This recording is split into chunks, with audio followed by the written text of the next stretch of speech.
Tere kallis kuulaja, minu nimi on Maigi Varusk. Ja mina olen Alla Vinitšenko. Ning sa kuulad raadiot Roosa Raadio. Haara kohvitass ja tule õpetajate tuppa. Tänases saates võtame luubi alla järelkasvu. Nii et keera raadio valjemaks ja mõnusat kuulamist. Palju õnne sulle! Õnne, tulgu õnne, armastust ja kordaminekuid. Nii, palju õnne, kallis õpetajate tuba. Täpselt 2 aastat tagasi ilmus meie esimene osa. Küll on aeg kiirelt läinud. Jah, täitsa lõpp. Aga meeldivas seltskonnas toredate teemadega lähebki aeg ruttu. Ja, aga mis sa arvad, kas pärast mingisugust järgmist 2 aastat me veel teeme seda? Elame näeme. Materjali jätkub. Ma olen hakanud mõtlema selle peale see aasta eriti teravalt praktikuna koolis olles siis nii-öelda Tartu Ülikooli koostööpartner praktika juhendaja, niisiis seda PPP ehk pidev pedagoogiline praktika, et selle järelkasvu teema... Mina alles sisenesin sinna. No ma olen natuke olnud, kusjuures siin tervitaks oma praktikanti, keda ma nägin nüüd ka aastakonverentsil, kes on nüüd tegevõpetaja, nii et üks praktikant on sisenenud tööturule. Ja. Palju õnne! Jaa, väga lahe, et nagu ikkest on inimesi, kes tahavad olla õpetajad ja kes nii-öelda saavad õpetajaks. Saavad olla õpetajad. Jah, saavad olla õpetajad. Minu see järelkasvu küsimus nii-öelda tuleb järjest igalt poolt kuidagi sisse ja üks päev sõitsin autoga ja tuli siis raadiost Madis Somelariga väike intervjuu, et nad tegid siis ettepanekuid, nii-öelda andsid suuna uuele valitsusele, mida võiks jälgida. Muidugi mida häiris see, et ta tõi näite seal kuidagi oma sugulastest, kellegil oli saksa keele õpetajaga mingi probleem ja see pani mul kohe kõrva nagu... Astus varba peale? Jah, okay. Aga ei selles suhtes, et tema tõi selle nagu välja, et see on probleem, et järelkasvu ei ole, siis teiseks oli ka see probleem, et õpetajad võib-olla nagu vahetuvad, kuigi... see kaadrivoolavust? Jah, see kaadrivoolavust. Okay.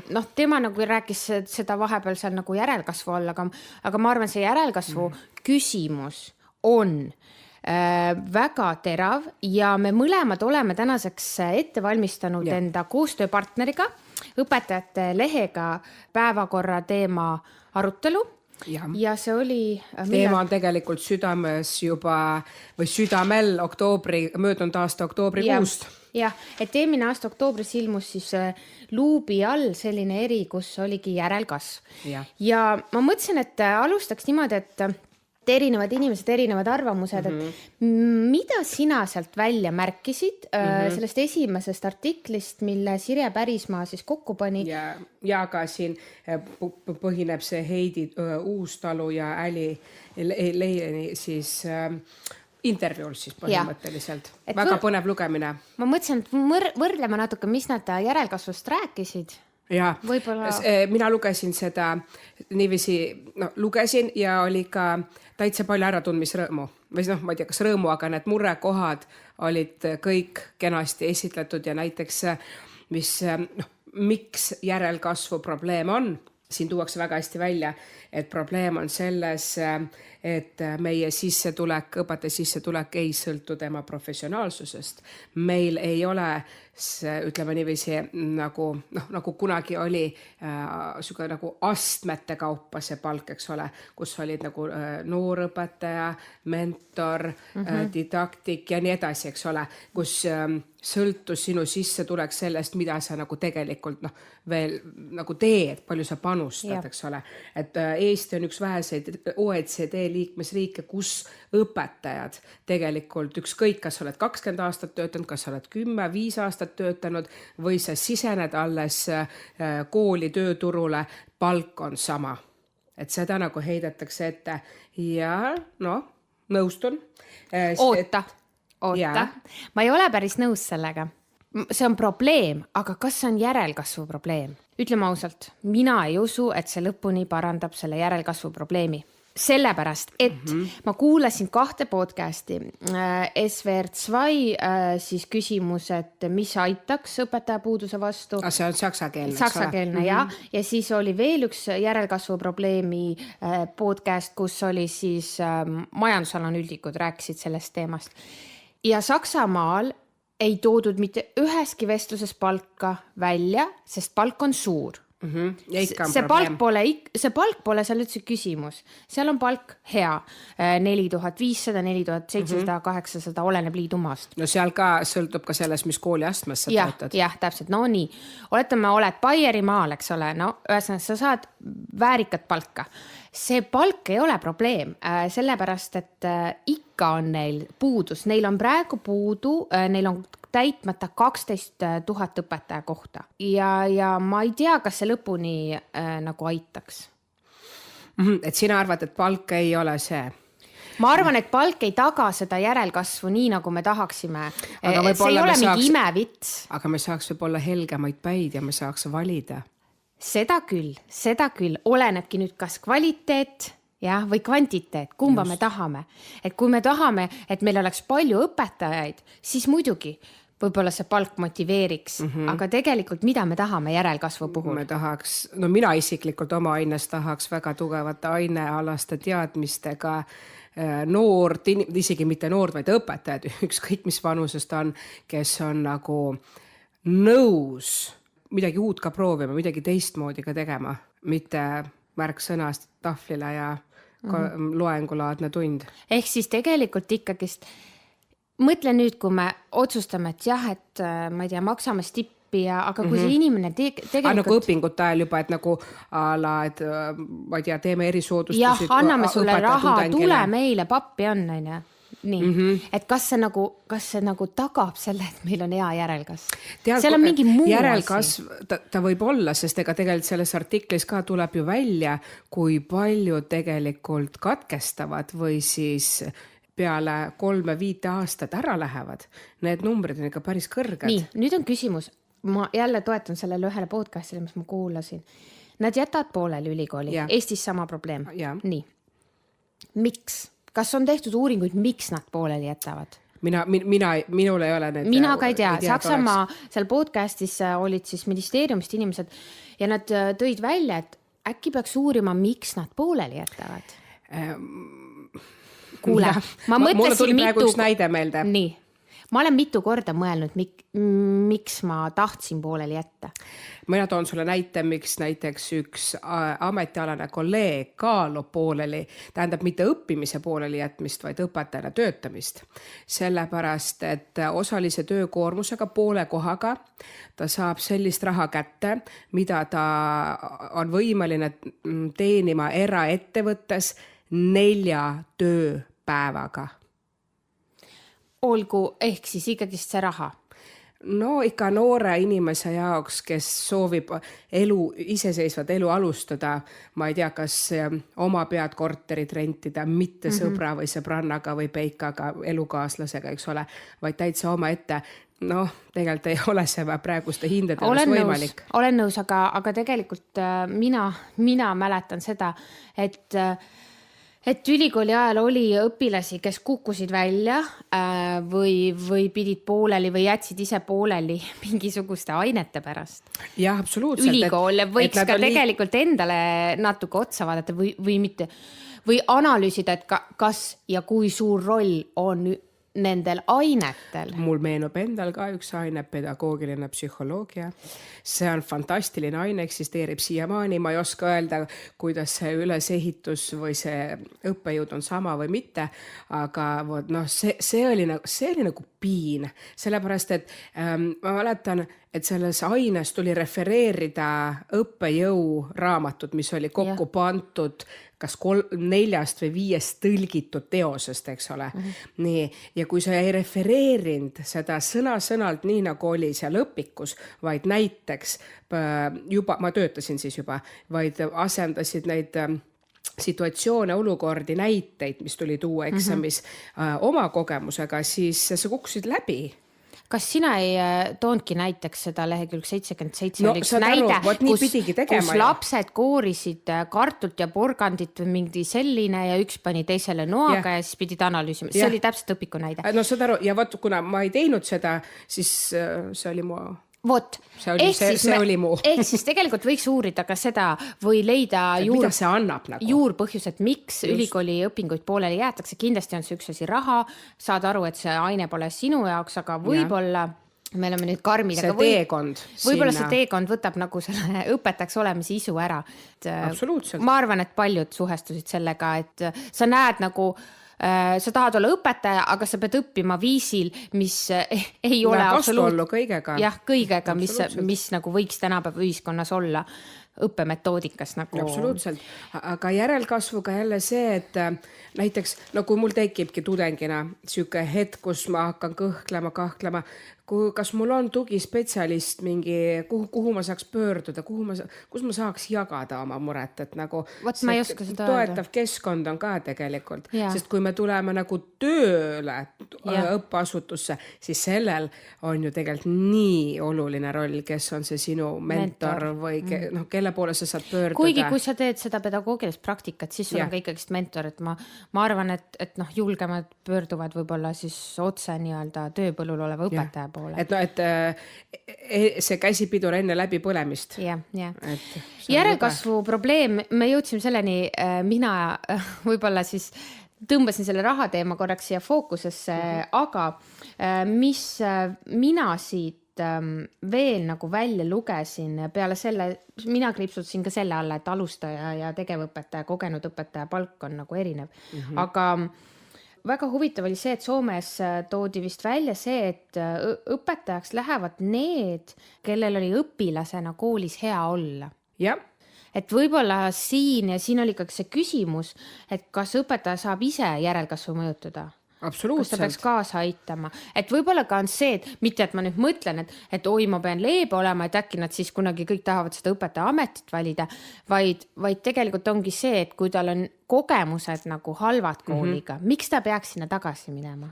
Jah, et umbes jälle korrata. Aga mina ütleksin kohe pealt, et vaata, kui sa ikka õpilasena näed need murepunktid ära, siis tuleb tagasi tulla ja neid nagu enda poolt kõik teha, et see siis kas muuta, siluda paremat sellest kogemus või nagu, et õpilasel jääks parem kogemus kui sul endal tegelikult. Sa saad kõike seda õigesti teha, mis sa arvasid, et sul õpilasena on valesti tehtud. Maigi, sa ei ole kunagi nagu aru saanud, et tudeng võib-olla saab päriselt aru, mida see töö tähendab või? Et see ei ole ainult ilus, naisterahva puhul ilus seelik ja kontsakingad, vaid ja klassi ees seismine, vaid see on ikkagi päris mahukas ettevalmistustöö.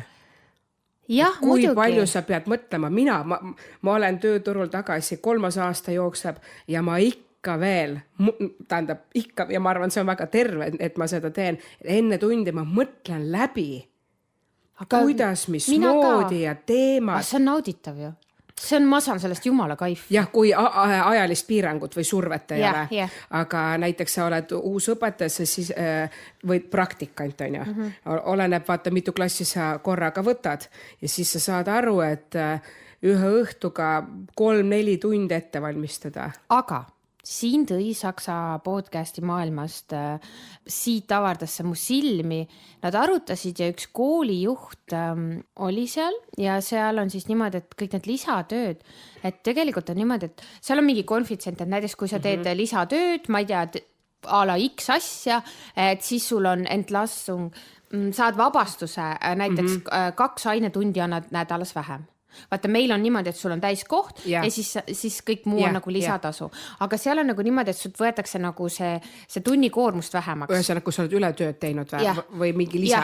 Oletame, et sa tegeled mingisuguse kooli, ma ei tea, liikuma kutsuva kooli asjaga, oled see koordinaator kooli ja selle organisatsiooni vahel ja oletame, kui täiskoht toon suvaliselt 25 tundi, siis sinul on nädalas näiteks 1 tund vähem selle arvelt. Ja siis toodi selline väga mõnus asi, et tegelikult päris paljud õpetajad, mis ka Eestis on see, et ei tööta täiskohaga, 42% ja nad tegelikult tahaksid tuua õpetajaid nagu päris tööd tegema, et õpetajaid teeks neid lisaasju. Siis oli seal toodud, et miks koolid ei osta sisse teenuseid. Näiteks, toon sulle Mis teenuseid, vabandust? Näiteks kodulehe haldamine, bürokraatia asjad, mingid dokumentide täitmised, mingisugused tööplaanid, mingisugused kavad. Tänuväärt. Nii, et seda ostetaks sisse ja õpetaja saaks selle arvelt minna klassi ette, sest seal oli näide, et see oma ajalist ressurssi ja ühes koolis oli 300 õpilase peale üks füüsikaõpetaja. No, metsik. Nii, ja noh, sealt tuli see järelkasvu probleem, et kedagi järgi ka ei tule, et siis see õpetaja peab veel tegema selle asja, suhtlema vanematega, ma ei tea, mida. Üles laadima materjalid. Üles laadima, et see üles laadimine näiteks. Tagasisidestama töid. Me ju saame õpetajatena aru, mis see kõik tähendab. Sealt tuli ka välja see, et tegelikult see järelkasvu probleem on olemas, väga terav, aga me saaksime natukene, vähemalt Saksamaal arvatakse nii, hajutada seda, kui me tegelikult võtaksime õpetajalt lisakoormused ära ja ta teebki ainult seda tööd. See, mida ta naudib. Ja. Aga Maigi, sina tudengina ülikoolis, kas sina teadsid ainekavadest midagi, et need...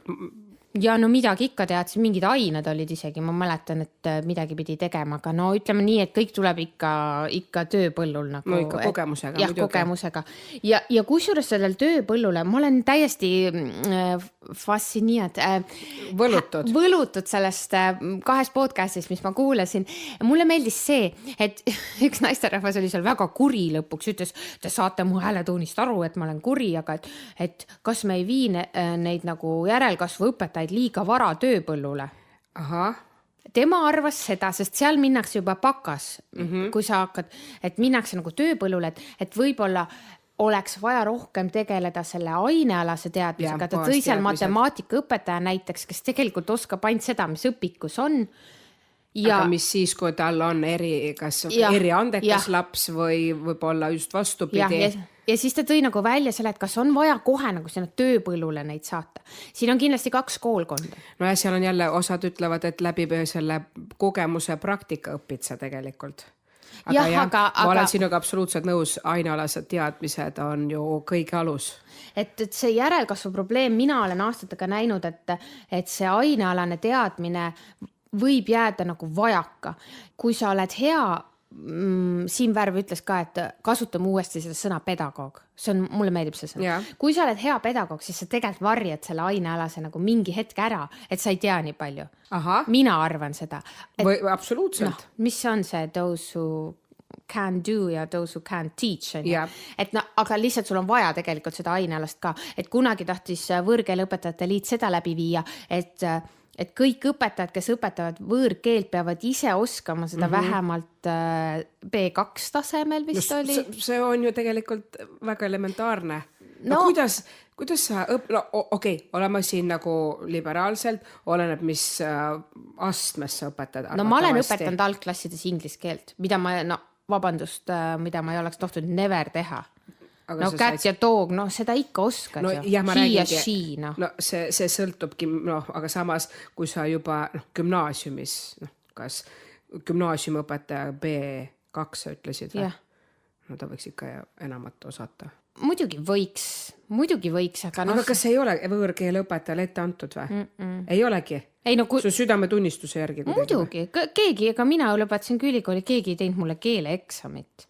Aga mina ei õppinud ka kohe õpetajaks. Mina õppisin alguses germanistikat. Aga magistris sa ju tegid juba pedagoogika. Jah, aga keegi mult otseselt mingit keelediplomit ei küsinud, kui ma tööle läksin. Nii et ma oleks võinud minna ka, ma ei tea, lihtsalt rääkida, et ma oskan ja tegelikult ei oska. Ja võt see oskamine on ka erinev, et kui sa tõesti oled elanud Saksamaal, sa oskad keelt ju, sa oskad ju rääkida. Aga kas sa oskad mulle seletada kõikide reaktsioone ja kuidas tingivad kõneviisi teha ja see on nagu teine aspekt. Ja see on see, mida Saksamaal, mis on ka probleem, et see õpetajate järelkasv, nad tulevad teisest metoodikast ja neil ei ole neid sügavaid teadmisi. Pigem on see laia põhjalisus.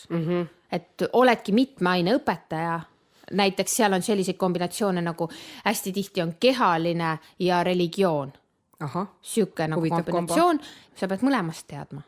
Aga no kas sa jõuad sügavuti? just nimelt, et kui põhjalikult sa suudad minna, eks ole. Siin lehes, õpetajate lehes oli ka väga toredasti välja toodud siis 8 punkti või soovitust vist, mida võiks kombineerida. Vaatame korraks need lõpetuseks üle ja las kuulaja mõtleb kaasa, et kas ja mida võiks teha. Sa kuulasid ka seda Aadu Musta vist asja, et tema... paari aasta tagune siis Riigikogus sõnavõtt, kus ta kultuurikomisjoni siis esimehena sõna võtab, sealt jäi väga hea tsitaat meelde vanaema seeliku paikamisest, et kus Eesti haridussüsteemi võrdles seda vanaema lõputult ära paigatud seelikuga, et no kaua me seda nagu lappima, et on aeg reformima hakata. Aga minust ütles, et lähed linna, ostad uue seeliku, lõikad kokku, et saaks või lõikad lahti, et saaks lappima hakata. Just. Siin on see esimene punkt, tuleb värvata ja koolitada rohkem üliõpilasi. See tuli eile ka välja, et riik annab siis 400 lisakohta, 8 miljonit eurot oli see kuskil, 488 000 eurot eesti keele oskuse tõstmiseks üliõpilaste seas ja 331 000 eurot tugiprogramm siis veel lisaks. Nii et muidugi tuleks rohkem kohti teha. Mis see teine punkt on alla? Minule tähendab, mis mulle nagu kumama jäi, on see, et kõrgem töötasu on väline motivaator, nähtakse. Tööd tuleb teha ka koolikultuuriga. Nõus. See on äärmiselt tähtis. Ühiskonnas tuleb luua õpetaja ametist realistlik positiivne kuvand. Tsiteerisin siis. Huvitav, kusjuures Maiki, millal juhtus see? Millal tuli peale järelkasvu probleem? Õpetaja amet on olnud ju väga pikalt hästi lugupeetud. Selles suhtes seda taheti õppides, seda taheti teha. Mis juhtus? Et see kuvandi loomine? Jah. No meie ka oma podcast'iga ju tegelikult proovime luua nagu kuvandid positiivsed. Õpetaja on tore olla. Ja. Võib-olla toome veel 2 asja. Ehk siis suurem koostöö, ehk õpetajate vaheline suurem koostöö, et töö oleks kvaliteetsem ja tõhusam, ehk siis võtta seda koormust nagu vähemaks. Ja, aga teine asi on ka veel, koostöö. Minu enda kogemus ütleb ka, et koostööks ei saa ka sundida. Nõus, et on ka üksikvõitlejad ja mulle meeldib ka vahepeal üksi rohkem olla, ma ütlen ausalt. Siin muidugi veel, et tuleb luua karjääri ja arengu võimalusi töötavale õpetajale. Et see ei ole nagu piir, et sa teed klassi ees, et see ei ole nagu see final stage, et oleks veel võimalik, et soodustatakse seda. Ma ei tea, kas koolitusrahadega, kas vaba päeva võimaldamisega, et käia, kas on tsükliõppe, mismoodi, eks ole. No ütleme nii, et neid punkte on ja neid on ju varem ka olnud. Aga lõpetame sellega, et Eestis töötab umbes 16 500 pluss õpetajat. Et varsti päris paljud panevad ameti mitte maha, aga lõpetavad selle ameti. Ja nad on välja teeninud omale puhkuse. Nii et ma ei tea, 1000 õpetajat keskmiselt aastas lahkub koolist, nii et järelkasvu probleem on suur. Minu arvamus on, et raha seda probleemi ei lahenda, aga et seda probleemi lahendada oleks vaja raha suunata muudesse asjadesse, kui ainult palka. Nõustun.